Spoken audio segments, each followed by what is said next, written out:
Bonjour et bienvenue à vous, passionnés d'histoire et de mystère.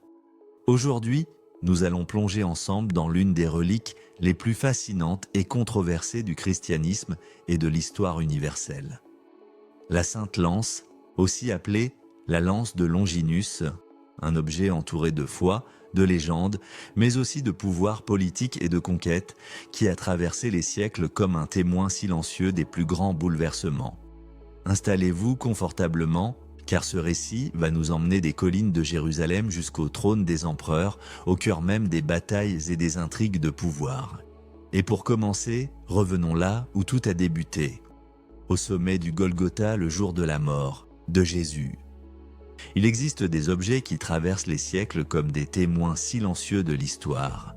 L'épée d'Alexandre, le sceptre de Pharaon, la couronne de Charlemagne, mais il en est un forgé dans le fer et trempé dans le sang divin qui dépasse tous les autres en mystère et en pouvoir, la Sainte Lance de Longinus, une simple arme de guerre devenue relique sacrée, un instrument de mort transformé en symbole de résurrection. Et au cœur de cette légende, un homme, un soldat romain dont le nom résonne encore aujourd'hui, Longinus. Son histoire commence par un geste brutal au sommet d'une colline. Elle se poursuit par une conversion miraculeuse et elle traverse 20 siècles d'histoire, semant sur son passage miracle, conquête et mystère.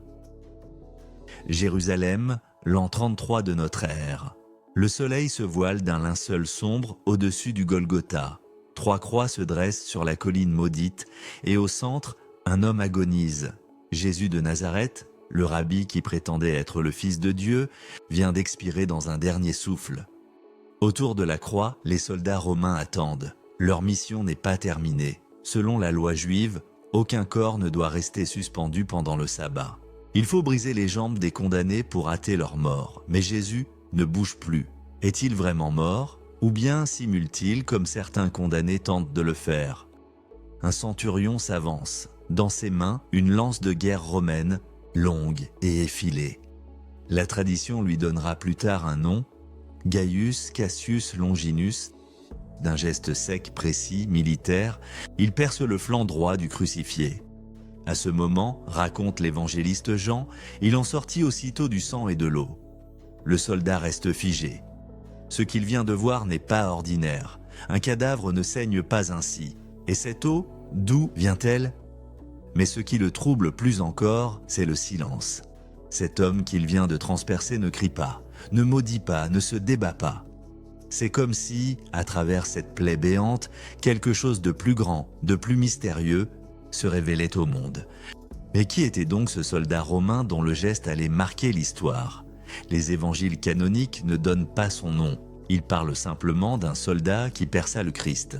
Mais les premières communautés chrétiennes, elles, ont brodé une légende autour de cet homme. Selon les actes apocryphes de Pilate, rédigés au IVe siècle, il s'appelait Gaius Cassius Longinus, un nom qui signifie la lance en latin, coïncidence troublante ou destinée prophétique. Longinus n'était pas un simple légionnaire. C'était un centurion, un officier expérimenté qui avait probablement participé à de nombreuses campagnes. Un homme dur, formé à la discipline romaine, habitué à la mort et au sang. Mais la tradition chrétienne ajoute un détail saisissant. Longinus souffrait d'un mal mystérieux des yeux. Certains textes parlent de cécité partielle, d'autres d'une maladie qui l'empêchait de voir clairement. Imaginez, un soldat malvoyant chargé de donner la mort. N'y a-t-il pas là une métaphore saisissante ? Cet homme qui ne voyait pas la lumière allait par son geste être le premier à la reconnaître, car c'est là que l'histoire bascule dans le miracle. Au moment où la lance transperce le flanc du Christ, quelque chose d'extraordinaire se produit. Une goutte de sang jaillit et vient frapper le visage de Longinus. Selon la légende dorée de Jacques de Voragine, écrite au XIIIe siècle, cette goutte touche directement les yeux du centurion. Instantanément, sa vue se rétablit, mais pas seulement sa vue physique. C'est comme si ses yeux spirituels s'ouvraient pour la première fois. Il voit réellement, il voit qui était vraiment cet homme qu'il vient de transpercer. Et alors, devant tous les témoins présents, ce soldat romain endurci s'écrie Vraiment, cet homme était le Fils de Dieu. Ces paroles, rapportées par les évangiles, résonnent comme un tonnerre. Le premier homme à reconnaître publiquement la divinité du Christ après sa mort, c'est son bourreau. Ironie du destin, ou bien plan divin où la grâce jaillit précisément là où on l'attend le moins. Longinus, l'instrument de la passion, devient le premier témoin de la résurrection. Après ce miracle, Longinus ne peut plus être le même homme. Comment continuer à servir l'Empire romain quand on a vu la face de Dieu? Comment rester soldat quand on vient de découvrir le prince de la paix? Selon les traditions apocryphes, Longinus abandonne aussitôt sa carrière militaire. Il dépose ses armes, quitte ses légions, renonce à ses privilèges de centurion. Mais il garde sa lance, cette lance qui l'a transformé, cette lance qui a touché le divin, cette lance qui porte désormais en elle le sang du Rédempteur.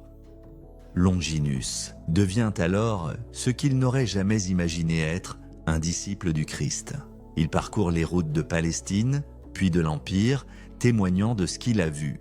« J'ai transpercé le Fils de Dieu, dit-il, et il m'a guéri. J'étais malvoyant, et maintenant je vois. J'étais un instrument de mort, et il a fait de moi un messager de vie. » Son témoignage bouleverse ceux qui l'entendent. Car qui pourrait mettre en doute la parole d'un centurion romain? Qui pourrait accuser de mensonge cet homme qui a tout perdu pour suivre le Christ? Mais la conversion de Longinus ne passe pas inaperçue.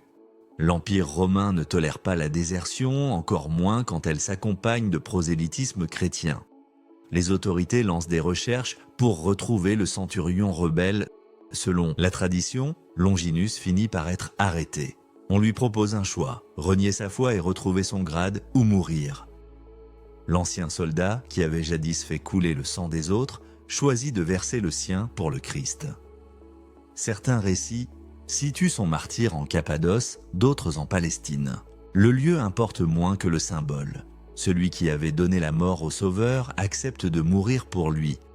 Ainsi se boucle le destin de Longinus, de bourreau à témoin, de témoin à martyr. Et sa lance l'accompagne dans cette transformation, car, pendant que Longinus parcourait l'Empire pour témoigner, que devenait cette arme sacrée qui avait tout déclenché?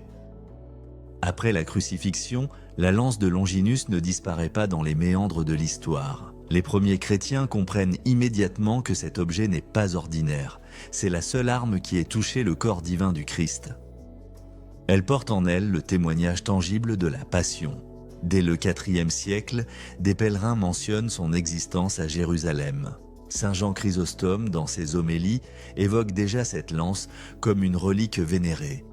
Mais comment a-t-elle survécu aux persécutions des premiers siècles? Qui l'a conservée? Qui l'a protégée? Les récits nous parlent de chrétiens courageux qui, au péril de leur vie, ont préservé ces témoins de la foi. La lance passe de main en main, cachée, protégée, vénérée en secret. Elle traverse les catacombes de Rome, les communautés chrétiennes de Syrie, les monastères naissants de Terre Sainte, et lentement, sa renommée grandit. On ne parle plus seulement de la lance d'un soldat. On parle de la sainte lance, de la lance de la destinée, de l'arme qui a percé le cœur de Dieu. En 330, l'empereur Constantin fonde Constantinople, la nouvelle Rome. Cette ville, qui va devenir le cœur de l'Empire byzantin, se veut aussi le nouveau centre du christianisme. Pour légitimer ce statut, il lui faut des reliques prestigieuses. C'est ainsi que la Sainte Lance arrive à Constantinople. Les chroniqueurs byzantins rapportent qu'elle fut apportée par Sainte Hélène, la mère de Constantin, lors de son pèlerinage en Terre Sainte. Vrai ou légendaire, cette attribution donne à la relique une aura impériale. À Constantinople, la lance reçoit un traitement royal. Elle est enchâssée dans un reliquaire d'or et de pierreries. Elle trône dans la chapelle du Grand Palais, aux côtés d'autres trésors, un fragment de la vraie croix, la couronne d'épines, le manteau pourpre. Mais la lance occupe une place particulière, car c'est elle qui a touché le Christ mort et ressuscité. C'est elle qui a fait jaillir le sang et l'eau de la rédemption. C'est elle qui porte en son fer la mémoire du sacrifice divin. Les empereurs byzantins la consultent avant leur grande décision. Les patriarches la bénissent lors des cérémonies solennelles. Les pèlerins viennent de toute la chrétienté pour la vénérer. Constantinople devient ainsi la gardienne de la lance sacrée. 1098, Antioche assiégée. Les croisés, partis libérer le tombeau du Christ, sont maintenant prisonniers dans la ville qu'ils viennent de conquérir. L'armée de Kerboga les encercle. La famine et le désespoir rongent les rangs chrétiens. C'est alors qu'intervient Pierre Barthélemy, un prêtre provençal qui affirme avoir eu une vision. Saint André lui serait apparu pour lui révéler que la Sainte Lance se trouve cachée dans l'église Saint-Pierre d'Antioche. Le 14 juin 1098, de bon matin, les fouilles commencent. Après des heures de recherche, Pierre Barthélemy découvre effectivement une pointe de lance dans les fondations de l'église. Miracle ou mise en scène, cette question restera à jamais sans réponse. Mais l'effet sur les croisés est foudroyant. Cette découverte ranime leur foi, galvanise leur courage, transforme leur désespoir en espérance fanatique. Brandissant la sainte lance retrouvée, ils sortent d'Antioche et mettent en déroute l'armée musulmane pourtant supérieure en nombre. La lance devient alors l'étendard de la croisade. Elle accompagne les chevaliers jusqu'à Jérusalem. Elle assiste à la prise de la ville sainte. Mais cette lance d'Antioche est-elle la vraie ? Car pendant ce temps, à Constantinople, les Byzantins continuent de vénérer leur propre sainte lance. Le mystère s'épaissit. Combien y a-t-il de vraies lances ? Au fil des siècles, la sainte lance se multiplie. Comme souvent avec les reliques médiévales, des fragments se détachent, voyagent, se dispersent à travers la chrétienté. Constantinople garde la plus importante partie. Rome reçoit la pointe, offerte par l'empereur byzantin. L'Arménie conserve un autre morceau, héritage des croisades. Paris, Cracovie, Nuremberg, chaque grande ville chrétienne veut posséder sa part de la lance sacrée. Mais c'est à Vienne, dans le trésor des Habsbourg, qu'aboutira la plus célèbre de ces reliques. Cette lance, dite de Saint Maurice ou lance du destin, devient l'emblème du Saint-Empire romain germanique. Les empereurs se la transmettent comme un sceptre sacré. On dit qu'elle confère l'invincibilité à celui qui la possède. On raconte qu'elle décide du sort des batailles et du destin des empires. Othon Ier la porte à la bataille de l'Eichsfeld contre les Hongrois, Frédéric Barberousse l'emporte dans ses campagnes italiennes, Charles Quint la consulte avant ses grandes décisions. La lance n'est plus seulement une relique, elle devient un instrument de pouvoir politique, un symbole d'autorité divine. Posséder la Sainte Lance, c'est prétendre tenir son mandat directement de Dieu. Au XIIe siècle, une nouvelle littérature envahit les cours européennes, les romans de la table ronde. Et dans ces récits merveilleux, la Sainte Lance trouve une place de choix. Chrétien de Troyes, dans son Perceval ou le Conte du Graal, évoque une lance mystérieuse qui saigne éternellement. Cette lance est gardée par le roi pêcheur, souverain blessé d'un château enchanté. D'autres auteurs développent cette symbolique. La lance qui saigne représente la blessure du Christ qui ne se referme jamais. Elle est liée au Saint Graal, l'autre grand mystère de la Passion. Elle attend un chevalier pur qui saura guérir les blessures du monde. Dans la quête du Saint Graal, Galade, le chevalier parfait découvre enfin le secret de la lance sanglante. Elle cesse alors de saigner, signe que la rédemption est accomplie. Ces légendes transforment la relique historique en symbole universel. La Sainte Lance devient la mémoire vivante d'une blessure qui sauve. Elle incarne la frontière mystérieuse entre le monde humain et le divin. Elle rappelle que parfois, c'est par nos blessures que passe la lumière. Ainsi, au-delà de l'histoire, la lance de Longinus entre dans l'imaginaire collectif de l'Occident chrétien. Impossible d'évoquer les reliques médiévales sans mentionner l'ordre du Temple. Ces moines soldats, gardiens des routes de Terre Sainte, ont-ils eu un lien avec la Sainte Lance ? Certains historiens l'affirment. Ils rappellent que les Templiers contrôlaient de nombreuses reliques en Palestine. Ils soulignent que leur richesse et leur puissance semblaient disproportionnées par rapport à leurs activités officielles. Ils notent que lors de leur procès, en 1307, on les accusa de vénérer des objets mystérieux. La lance aurait-elle été l'un de ces trésors templiers ? Hugues de Pins, le fondateur de l'ordre, avait vécu en Terre Sainte.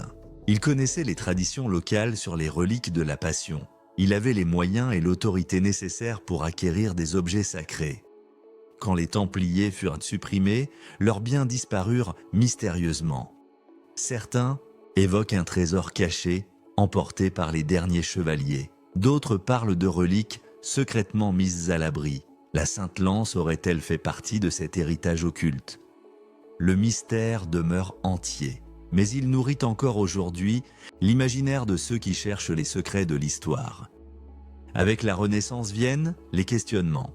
Les humanistes redécouvrent les textes anciens. Les réformateurs protestants critiquent le culte des reliques. L'esprit critique s'éveille face aux légendes médiévales.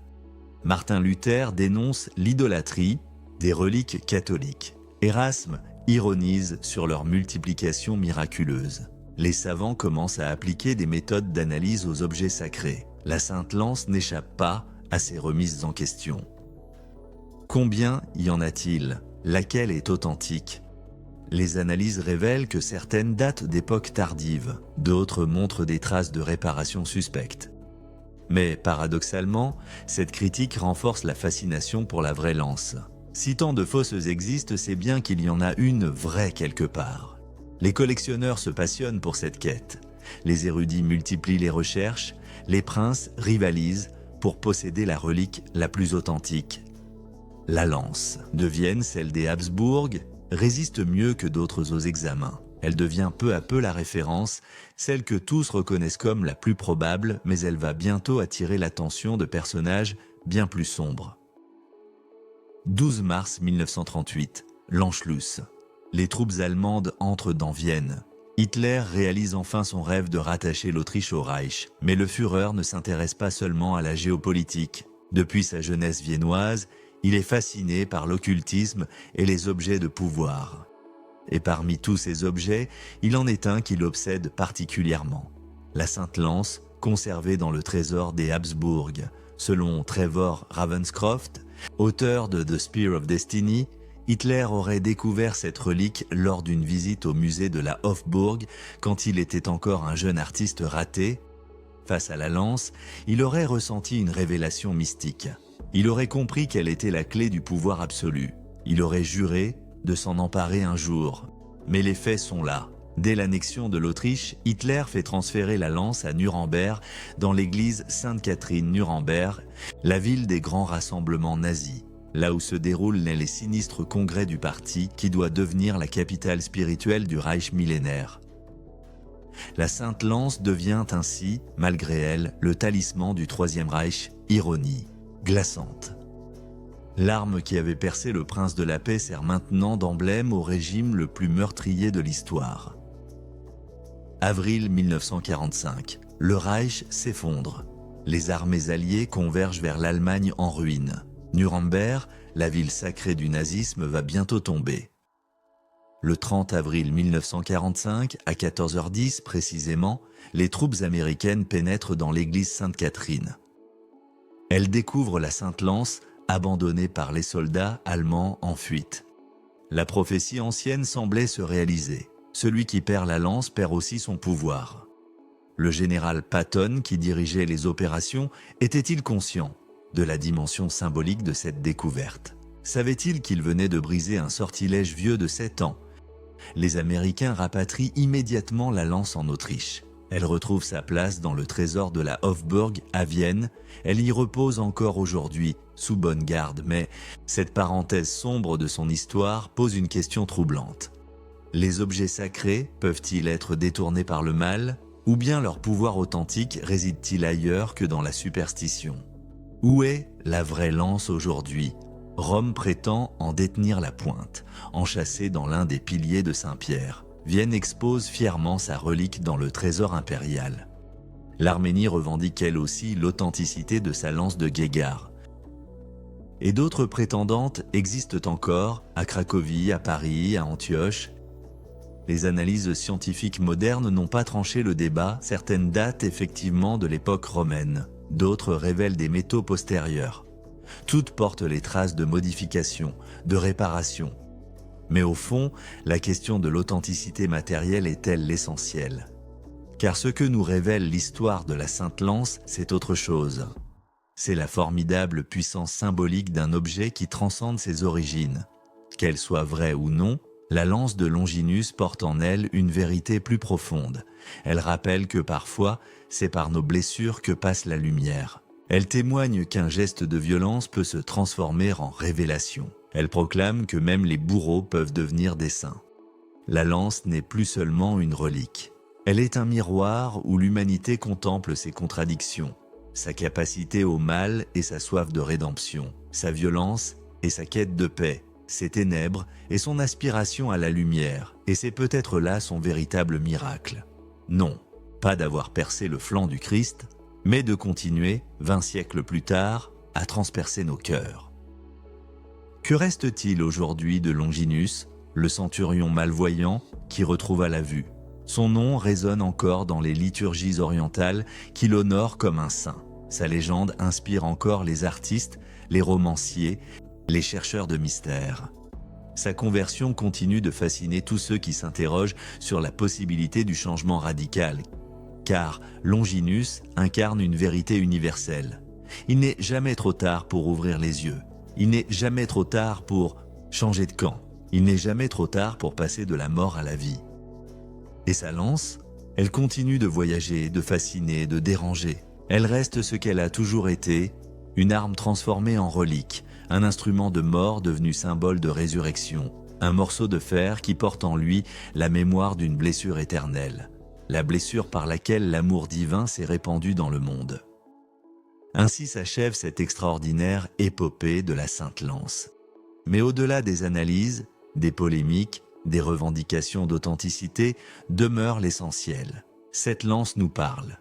Elle nous parle de rédemption possible. Elle nous parle de transformation radicale. Elle nous parle de ces moments où un geste change tout. Longinus a percé le flanc du Christ et son propre cœur s'est ouvert. N'est-ce pas là une invitation pour nous aussi? Quelles sont nos lances? Quels sont ces gestes, ces paroles, ces actes que nous croyons définitifs et qui peuvent pourtant se transformer en grâce?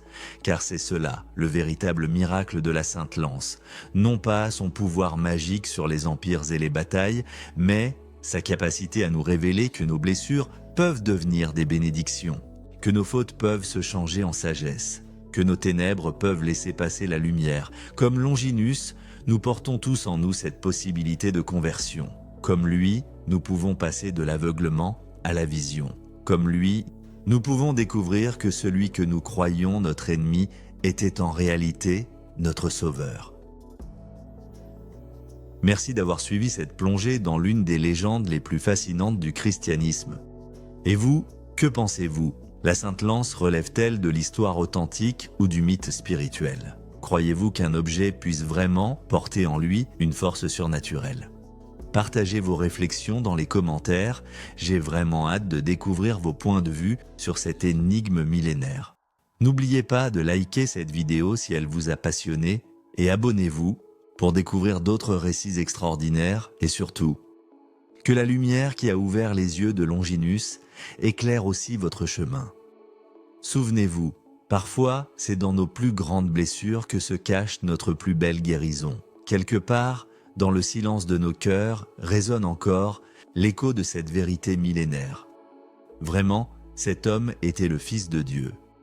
Puisse cette reconnaissance transformer nos propres lances en instruments de paix, que cette révélation vous accompagne jusqu'à notre prochaine découverte.